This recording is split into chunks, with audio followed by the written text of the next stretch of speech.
Hi, everybody. Welcome into Sports Talk Chicago. Great to see all of you here with us all across the country on our great affiliates on radio, and also having all of you here with us on YouTube at Sports Talk Chicago. Make sure you hit the like button, subscribe to the channel, and hang out with us. 18,000 plus subscribers, and we appreciate all of you. Such a growing and fun community that we're a part of. Follow us all over at Sports Talk Chicago.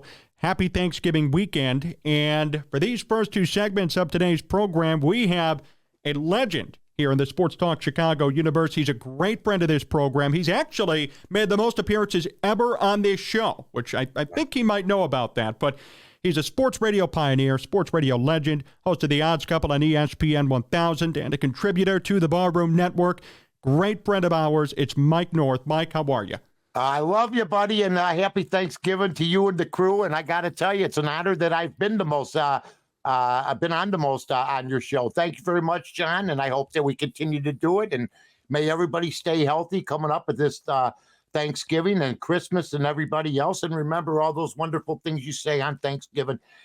You'll forget about them by January, but try to stick to most of them. You know what I'm saying? You know, let's try to get along and let's hope for the best and, you know, all this other stuff. And by December 10th, you got a knife out. So just enjoy, have a great Thanksgiving. It's great you got I know I've been reading, I read in Jim O'Donnell's column, John, that the Herald out there, a great newspaper here in the Illinois area, 6-7 new affiliates and catching up every day, my friend. So it's great to be on. Well, thank you, Mike. Thank you for those kind words. It's great to have you here. There has been so much going on in Bears universe that we're going to get to, and it feels like we're a little bit overdue. This is my fault, so I'm happy we're catching up now. There's so much happening.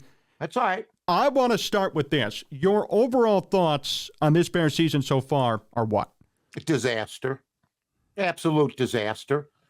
Every week they're trying to dress it up with this guy did this or that guy did that. Somebody's getting better. Somebody's going to be a big star someday. You know, there's all talk. It's all rhetoric. The quarterback has a joyride I've never seen in my 60 years of arguing about sports. I started arguing about sports when I was 10. And there's no way on any street corner. And what's funny is when I leave, the studio or when I'm out done with the Odds Couple and I see people and you'd see people on the street, I see people taking a different take towards Fields and the Bears than I read on Twitter that he's a franchise quarterback and all that. So I don't know if it's the people on radio or the media. It seems to be that's promoting him. I mean, you can break down. I mean, I saw the other day Brian Baldinger breaking down a great play by Justin Fields on tape. He goes, look, not too many guys could do this. And with all due respect to Brian, I love him. Now, I can cut you up 10 pieces of tape of passes that he should have made, passes that he missed, and passes that he doesn't see, but you don't see that as much. I know on my podcast, the Mike North presser that I do with Aldo Gandia, has broken down Fields missing receivers wide open. But where do you see these scouts or where do you see these TV analysts? Well, because they're all in the pot for him. You talk about a double tier of justice in this country. There's a double tier of justice for quarterbacks. Mitch Trubisky was 29-21 through 64 touchdowns, 37 interceptions. He went to the playoffs twice, won 11-3 one year. And I got to hear he's a bust. And then what's this guy? That's all. I just want an answer. And people tell me, and they'll bring everything. Well, it's the team around him. No, you got DJ Moore. You got capable receivers. You got Komet. You traded Montgomery, but Herbert and his other guys are good. So I'm trying to figure out when's it going to be his fault. For some of this, he's 0-8. They don't tell you this on Get Up. They won't tell you this on the Stephen Smith show.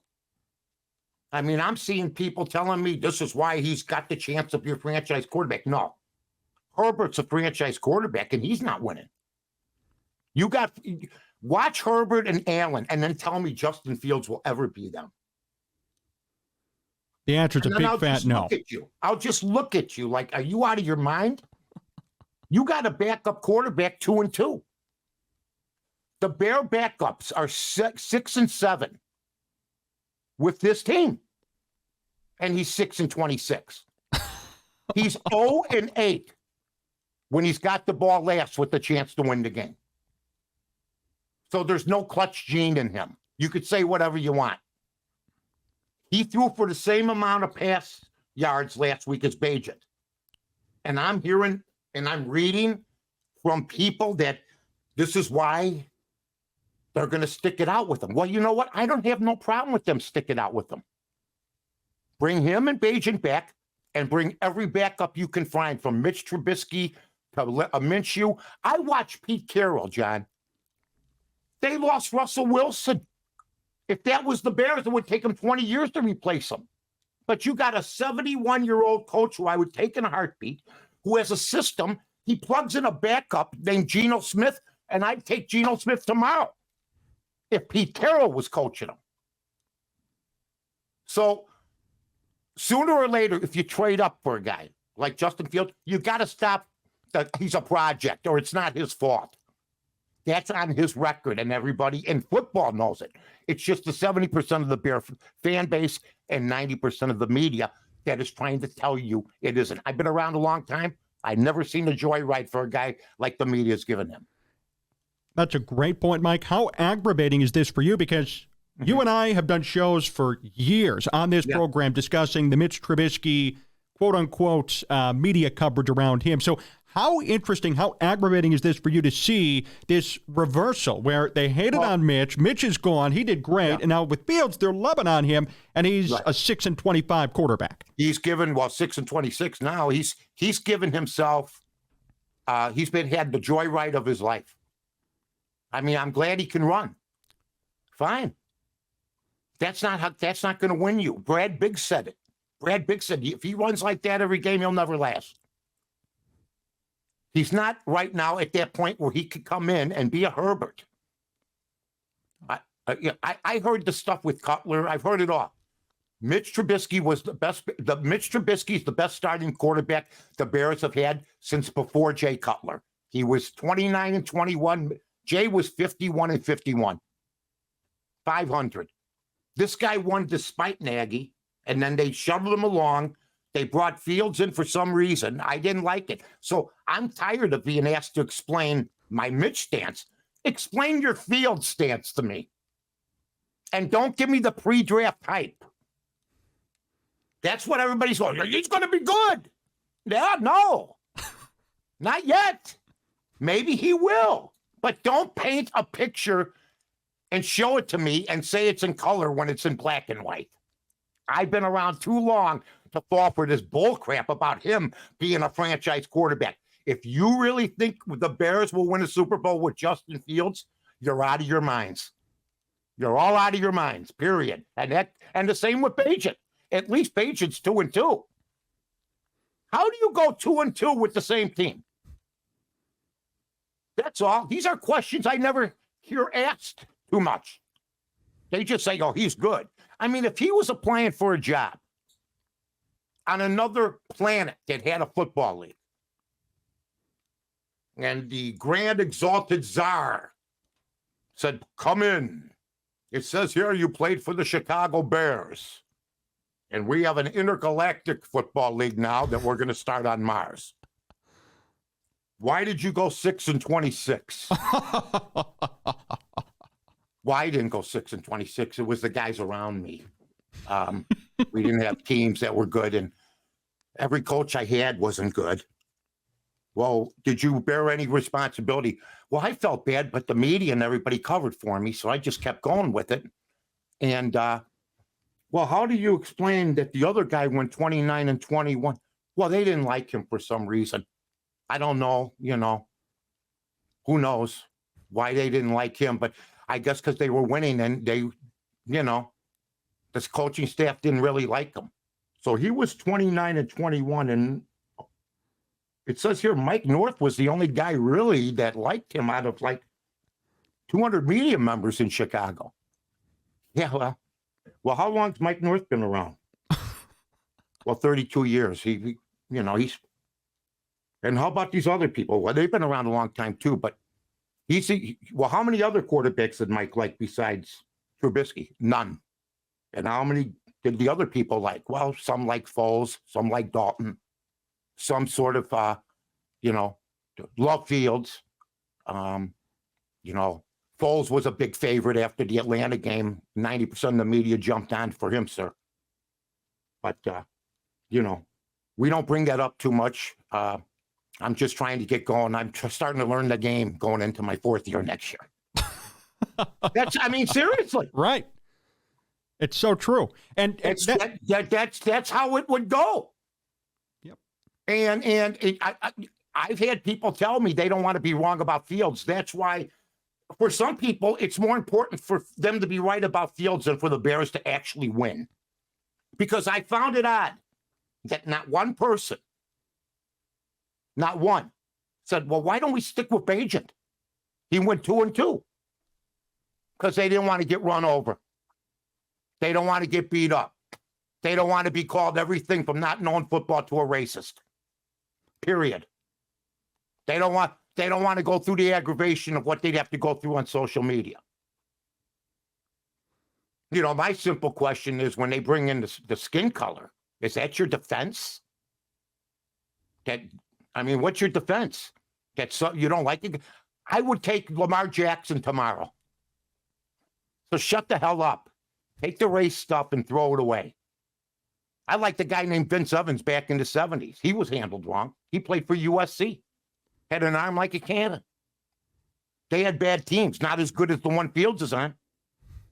I worked for the Chicago Defender, so don't play the race card with me. I'm the first white guy to ever write for that paper. It's an all-black newspaper. Don't play that game with me. I could teach African-American history. So don't go down that road. And I would take Lamar Jackson, Russell Wilson right now, I would take. Right now. Geno Smith. I'd take Baker Mayfield. I'm not kidding you. I'd take all these guys right now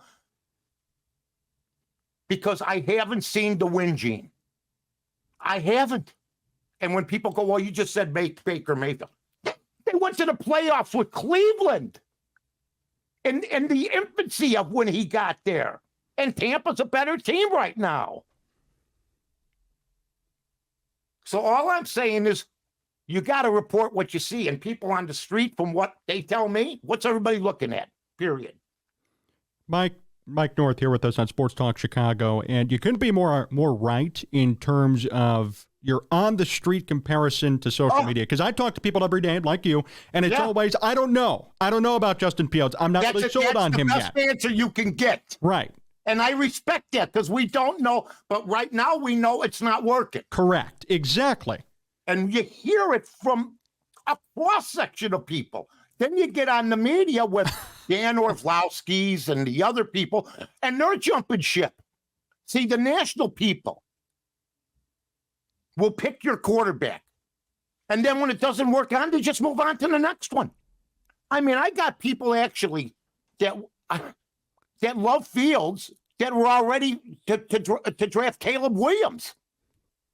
And since he got beat up by Notre Dame, he's been seen crying in the stands with his mommy and shutting out the media.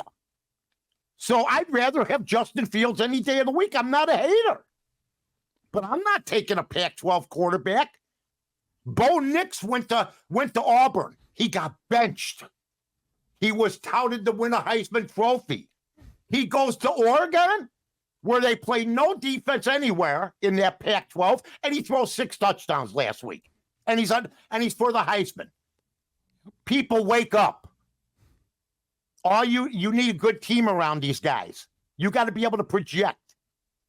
And what I think about Bagent is playing with athletes that he never dreamt he'd play with. So when he throw a pass across the middle, the Division II receiver would be in stride to catch it. When he throw the pass over the middle to an NFL receiver, it was a yard behind him. But yet he adjusted and won 2 games. I see Justin Field. He played for Ohio State. He never dreamt he'd play with athletes that were inferior to some of the athletes he played with at Ohio State.